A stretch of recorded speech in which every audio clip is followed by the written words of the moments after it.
Imagine a time where you have no rights whatsoever. From the day you're born to the day you die, you are treated like trash. You are not seen as a human being, but as property that someone owns. And you have to obey those who own you, and if you don't, you're punished. And sometimes you're even killed for it. You are a slave in the 1800s in the South. Now imagine that you were able to escape this cruelty. And then think again, would you go back to help your fellow people? This is what Harriet Tubman had the courage and the faith to do. Today, I'd like to commemorate Harriet Tubman on her bravery and her contributions to the African American community and for fighting for the abolishment of slavery. During her life, she saved hundreds of people, and in her death, she still inspires people to fight for equality and for their rights. I'd like to talk about her early life as a slave and her life dedicated to helping others.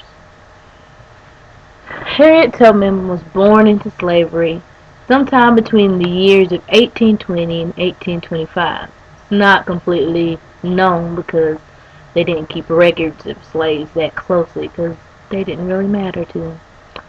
In the first few years of her life, she worked as a house slave.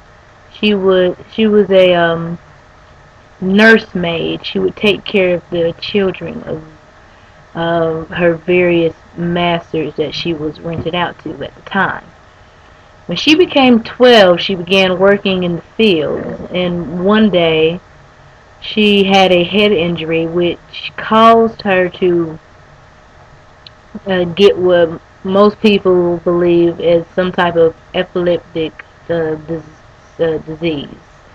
And after this incident, she also became more susceptible to diseases, which caused her worth to lower for her owner, so he could never get rid of the unwanted slave that he didn't want anymore.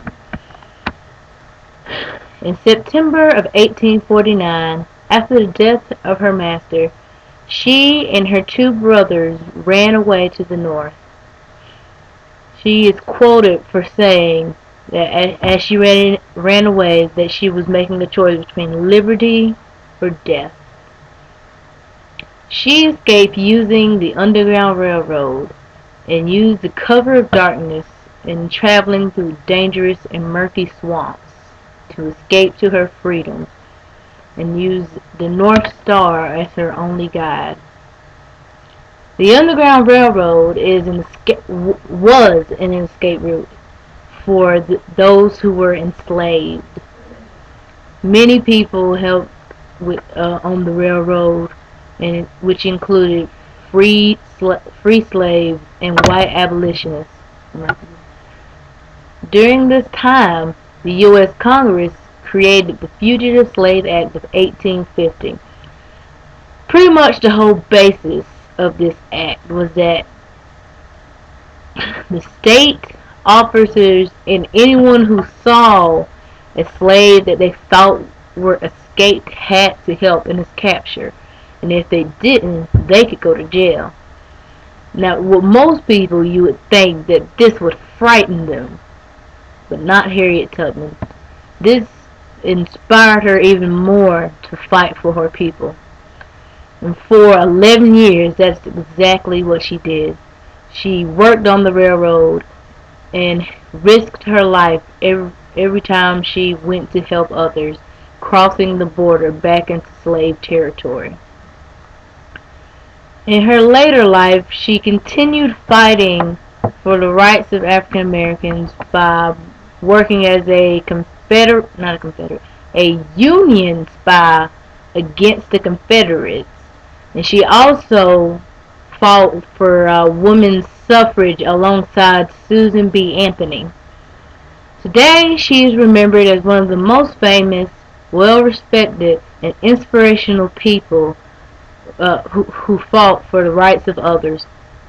She inspires those who are being who are I'm sorry who are under these conditions where they're being treated cruelly and don't have the rights as others.